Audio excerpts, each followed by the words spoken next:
to my channel about narcissistic abuse and healing. Today we will talk about how to know the difference between love and control.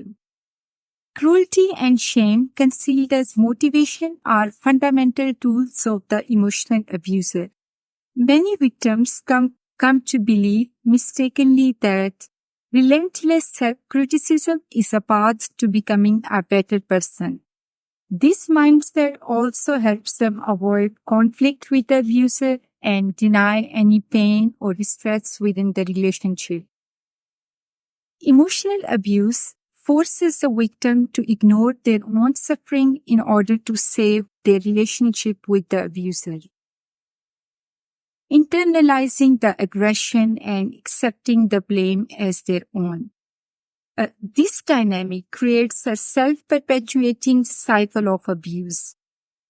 By definition, emotional abuse must be inflicted by someone already within the victim's life.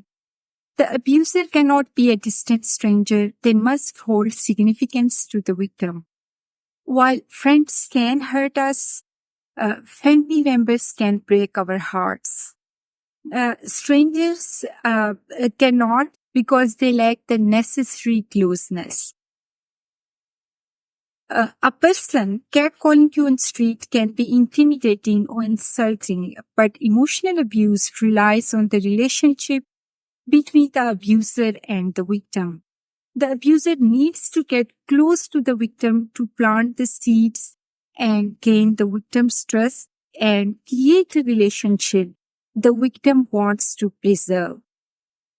Emotional abuse is a stealthy attack that develops over time, gradually testing boundaries while demanding loyalty from the victim. The more desperate the victim is to maintain the relationship, the more pain they are willing to endure. As the pain increases, the victim convinces themselves that their suffering is normal. This redefinition of normalcy means that if emotional abuse is part of a supposedly loving relationship, the victim, even as a child, will consider that abusive behavior a component of love. If the love feels insufficient due to the abuse, the child blames themselves for wanting more. They rationalize that the bad days are simply the price for having any good days at all.